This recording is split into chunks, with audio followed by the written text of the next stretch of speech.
Okay, this video is for group 3 on April 7th, which is the third Tuesday that we are reflecting on. And this is the group I missed that day. This is my usual group with Ryan, Claire, and Morgan. And it looks like we have 2 new people on this Tuesday that I haven't met before. Morgan, okay, Sarah's going somewhere. Sarah. All right, no, it's nice outside. If you can get outside today somehow. I have no window or my door open. My dad actually was handy the other day and made the screen. See, Paige is outside too. And Paige. Yeah, we have this porch thing in our house. So. Porch thing, yeah. Okay, so there's been some interesting comments. Maybe comments are the right word. We've had really good discussions so far about Montessori, so I'm excited to see what you guys think.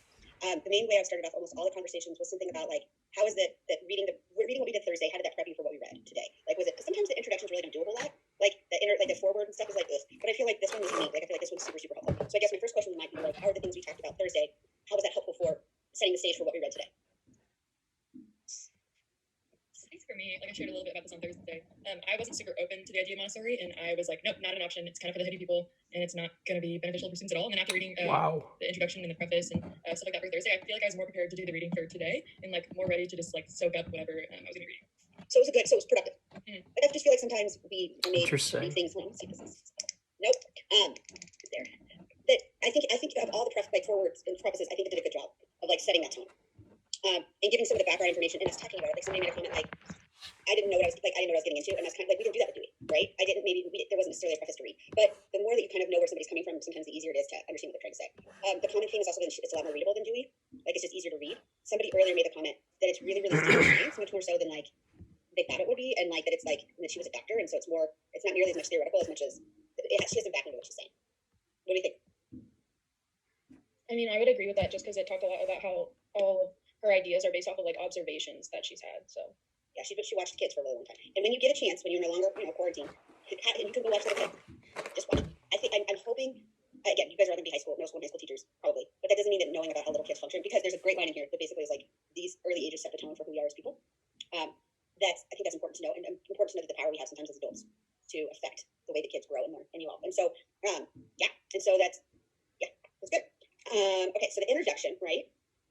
So the first thing somebody said, jokingly, they made a comment that this basically says that all parents are terrible. And so I wanted to kind of maybe open up that conversation. I don't think that that's what she's saying, but that's what somebody was like. That was that parents are problematic. So I was just curious, that's not true. Or is it? Who knows? We all have parents. Who knows? My mom came down to fight with me the other day about the dumbest thing. So who knows? Noah's nodding, he understands. So what do we think? What did she say? What is the role of the adult? According to her, in the introduction to the chapter, what is the role of the adult? What does the adult do? Why is it problematic? She say it's the adult is interrupting the child, kind of getting in the way of what children know how to do already, which I thought was kind of not true. I watched one of the other discussions, and you brought up this point in their Zoom meeting, and none of them thought it was uncomfortable, made them uncomfortable or anything, but it definitely made me uncomfortable because I feel like children that are that young cannot survive on their own. I don't know if that's the point that's being made, but I'd agree with Sarah on that. Is that kids have the instinct to feed themselves and stuff, but they don't know how, so I don't understand how they could survive on their own. That makes any sense. I feel like they need their parents to an extent. Well, I don't think she would. I think you're right. I mean, a baby might know how to eat, but they still need a source of food. Yeah. Right. So a child instinctively knows things, but they still need a support. Right. So the instincts come with. How do I say? I'm trying to think of the right way to say this. It's according to her. I'm not saying this is the truth. I'm saying according to her, it comes with creating a space where kids can make those choices, but still an adult present to kind of facilitate it. Right. For example, I think of naps. Right. Nap time. Having a clean bed for them to access at all times, right? Versus it's not like they would have to go find make a nest in some birdies, but that the adult would provide this, right? And then the child chooses when. So it's not that the adult doesn't exist because it has to, right? Because they can't survive on their own. But it comes back to what is the role of the adult, right? And this idea of interrupting them in their busy work it does happen, right? Because adults have an agenda and a schedule. That's just the way our life is, right? That's just the way our life is scheduled. Her and I brought this up in the last group, and I think it's an important thing. I don't know if she was a parent. And sometimes I think it's really, and I'm very, very conscious of that as a teacher, as a tutor, as somebody who works in homes and works with parents, that I have opinions, but I'm not a parent. I'm not going to pretend to be a parent. So it's easier sometimes, I think, to make statements about parenting when you're not one. And I don't know if it's appropriate. There's this, at my age, a lot of my friends are parents. And there's these jokes about new parents are I'm never going to do that. I'm going to be this parent. I'm going to do these things. And they're yeah, no, you have no idea. You have no idea. And I'm and I know that. I'm so highly aware of how hard it is, which is why I've avoided it. I'll be honest, it's real hard. And so I think that it's a balance there. And I think that because you're right, they can't, right? They can't. They need, again, a child comes out of the womb knowing how to eat, but they need a source of food, right? A child, even though I don't know, kids can crash out anywhere, man. I mean, you'll see kids like splayed, face down on the, like kids will sleep. But it's up to the adults to create the safe space for them to do these things. I think is that balance. So, and I'm glad it's interesting because whenever you watch them, that's the whole point, is that you watch them and you're like, oh, we didn't talk about this. Ooh, but I did have a reaction to it. Like, that's great. I'm so happy. That's my whole goal, is that you watch these and you're like, oh, because we can't, I feel like doing a big 35 person one would be productive. But you going back and watching other people's more intimately. So yeah, that whole thing that made me super happy, Sarah. I'm so glad, because that was my goal. That was my goal. But it is uncomfortable. And there was somebody last group that was very much like, oh, here's terrible. I was like, no. It's like, that's what she's saying. And I was like, is that what she's saying? What did you guys think? Anything she said that you were like, ooh, yeah, that's good? I found this quote. Let me find what page it is real quick. Okay, I think it's page 2. Ryan talked more in our discussions. He has this really good point. Children become victims of the parents' tyrannical instincts, and yet the children come into the world endowed with new strategies that could correct the errors of past generations and give a new breath of life to the world. I don't know. I think that kind of relates to what Sarah brought up a little bit, just like striking a balance. I wasn't really sure how to feel about it because I can see where she's coming from when she talks about like parents exerting like, you're right, you're wrong, this and that, but like it's also important to acknowledge children view things differently.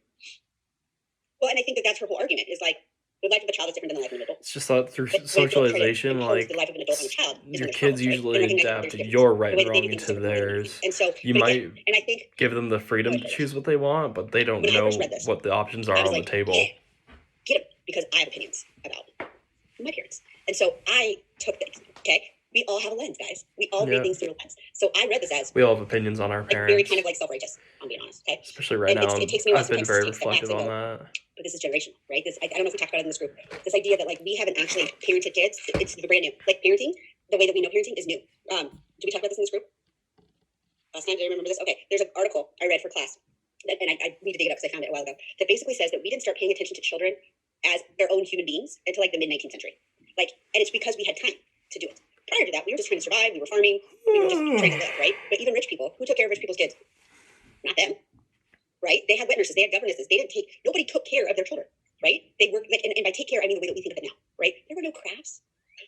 Nobody was making, cotton bunnies. People were working, like, and so when the Industrial Revolution kicked on and people didn't have to work like they used to, right? We have all these new inventions. Yep. We have more time to pay attention to these small creatures that we've created, right? So this idea of parenting, the way that we know it now, is brand new. And that's what sometimes blows my mind. I mean, this was 100 years ago, right? 120 years ago. But the stuff she's talking about is all of this trauma-informed stuff that we're talking about now, right? These childhood experiences are what make us who we are. And so we didn't even start paying attention to what it meant to be a parent, what that meant, what parenting was. I mean, until, for the last 150 years. And so she basically was calling things out that she saw and observed. But number one, I don't think she was a parent. So I think we have to pay attention to that too. Like, that's something else. And she brings up this like idea of, this, and I think the word is tyrannical, right? Victims of parents' tyrannical instincts. But she says later on, she was like, those are learned behaviors too, right? It's just whatever happens to us, we pass down.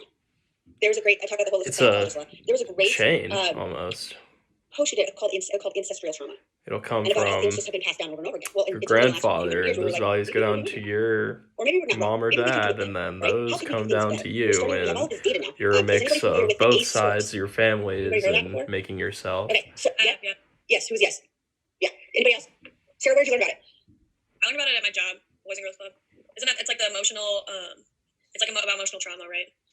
Lots of trauma. So yes, I need to make a list of all you guys at the Boys and Girls Club, because every single person I know that works there has found it completely invaluable. Like some of the best experiences, like positive. Like they feel like that by invaluable, I mean, keep a price on it. Like it is, they've learned so much from it. Yeah, for sure. So the A scores, and I believe her name is Howard. I might be wrong. If you Google it, it'll pop up. So A stands for adverse childhood experiences. There you go. Good. And so their idea was that she worked at a health clinic, and she saw these lists of like adult health issues, right? And then she started digging into where they came from and realized that all of them had similar backgrounds. So there's these lists, so you can do your own A score, right? And these lists of these adverse childhood experiences, and how what they did a huge longitudinal study. Like this is based in data of this A score compared to things like addiction, smoking, alcoholism, diabetes, heart disease, like a giant list of health factors, and basically could see the higher your A score, the more likely you were to have that as an adult.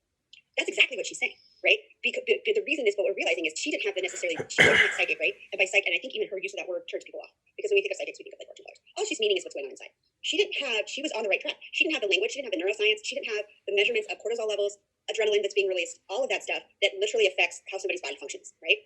So now now that science has advanced, we can measure these like levels of stress hormones in people's bodies and how those stress hormones affect health. Not just like, what's going to be the right word? Not just we have more like physical evidence to support it, not just emotional. Like your brain, like your cognition. And so she was on the right track. Proof. Now we have a name for it. And now I've talked a couple times about, I'm going to make a list of all the resources I mentioned. That book, The Body Keeps the Score, which is all about how trauma impacts the body and how it's stored in the body. And then the podcast I talked about this, Dr. Gabor Mate, I think is how you pronounce his name, that he's done research on addiction, and he talks a lot about trauma. And so what she's talking about is like the earliest form of trauma-informed teaching or trauma-informed care, which is recognizing who the small person is, what experiences they've had, and how that makes them who they are. That makes sense? And the key to it is the adult, the role of the adult, right? So the role of in her mind, the role of the adult is not to interfere, but to like, I mean, if the kid's going to put a poisonous mushroom in the mouth, then you jump in with that, right? It all comes back to, making the choice of what you're bringing into that, good Lord, into that conversation or into that space. Does that make sense? That was a lot of me talking. Does this make anybody uncomfortable? Or how do people feel about this? What do you think? I think, like, for me, definitely it's a lot different than, like, how I grew up and, like, my schooling experience and, like, all of that. But I absolutely understand it and, like, really like it. And I like that we should start addressing childhood trauma as children instead of waiting until they're adults to assess their trauma. Well, that experience, like, 25 years worth of trauma versus, like, 6 when they're 6, you know? Yeah. Oh, absolutely. Yes, totally. Thank you, Paige. So if you were to, I can post the link to the podcast. I got the transcript of it, and I can read it. I'd rather read a 45-minute transcript because I can read in 10 minutes versus listen for 45 minutes. I like podcasts, but only in my car. If you wanted to read it, and the way that he talks about traumas is, I think sometimes we think of them being these big horrific events, which they are. Okay, absolutely. But he talks about trauma in the sense that it's just trauma. The Latin word for trauma is wound, or trauma is a Latin word for wound, right? So it's these tiny little things that happen all day, right? These tiny little things. And so, like, what Montessori is she's zeroing in. It's like these tiny little moments, right? It's almost like whittling away at a stick, right? And you keep chipping away, and at some point it changes. Or it's like you're walking down a path, and each tiny trauma just shifts you a little, right? So like these, and if they don't get corrected over time, and by corrected, what he's talking about is healed, right? And by healed, it's as simple, in his words, it's as simple as just acknowledging their experience. And Montessori would say the same thing. It's going, I know that was really hard. I know you liked your blocks. I know it was really fun. What can we play later? Like that's the whole thing.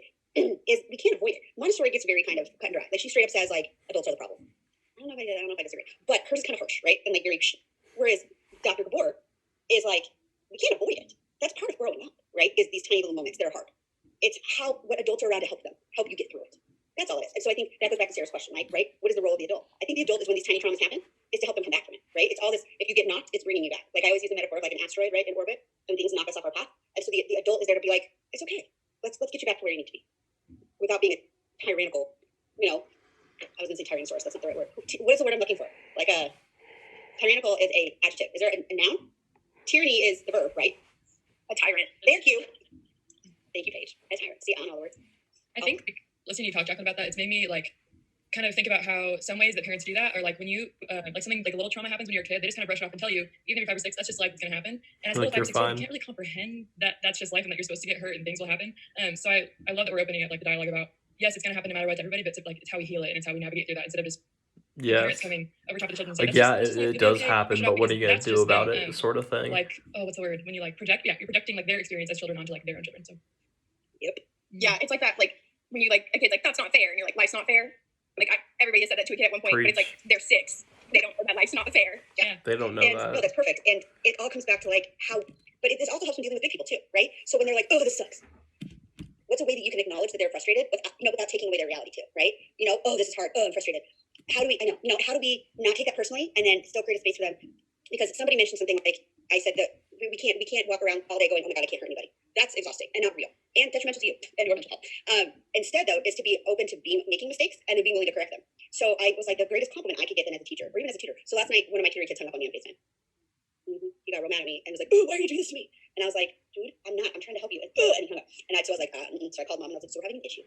And he kept trying to call me back, but I wasn't answering, so I was talking to mom. I should probably call him, apologize to him today. But he still used the language. He was like, Jacqueline, this isn't helping me right now. Okay? I created a space where kids or anybody can come and be like, this isn't helpful. Or I'm struggling. So I think the key is just being aware that at some point you might say something that's probably not helpful, but then being able to create a space that people know they can come and tell you that. Like that's what it is, right? As a teacher, if they're like, I know you're trying to help me right now, but it's not helping. Okay, if it's not helping, what can I do? Right? That's what it is. I have a friend who is very sensitive, and I love her, but she's very sensitive, and she's gotten to the point where I'll say something, and she's like, "Grab that's not helpful." And I'm like, "Okay." I think that they're gonna. If there's a part of you that's like, well, if I open that door, they're just going to tell me they don't like anything. They won't. I promise. If you open that dialogue at the beginning, and even at the beginning of your classroom, say, I'm here to help you. If you come to me with kindness, I will respond with kindness. But I need to know. I can't help you if you don't share this. I'm not a controversial kid. Big personality, good looking, like suave, smooth, work it. And so I taught him as a sophomore. I coached him for 3 years in soccer. He's a heck of an athlete. But he would try to schmooze me. So we're sitting, and he walks in the class one day. This was during soccer season. We had a big game that night. And he's acting a fool. And he's talking back. And I'm like, dude, what are you doing? And he's like, what? I'm fine. Being a high school senior boy. Whatever, athlete, whatever you want to put into that. and just was a jerk all class. And I was like, and I called him after class, and I was like, "Who's my starting goalie?" And I was like, "You're not starting tonight." He's like, "What do you mean?" I was like, "You don't just treat me like that in the classroom. It's not okay. You're not starting."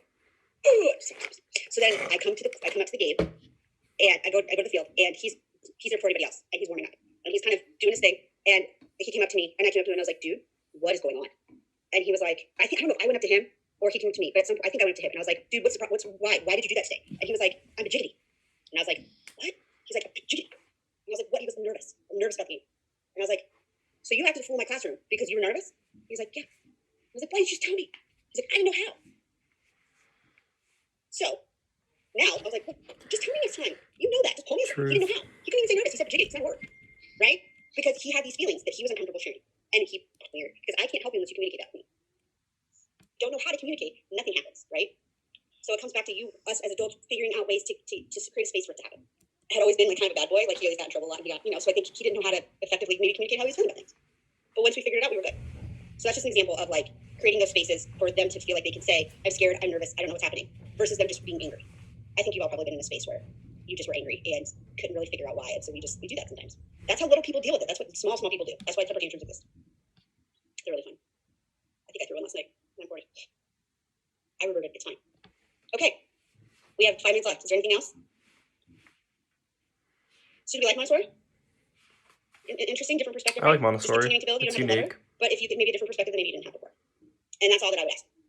I really like Montessori like in conjunction with everything else that we've talked about. Like not just like solely Montessori, but like using a lot of like what she talks about in her like views and opinions and like rope that in with all the other teaching strategies we've learned.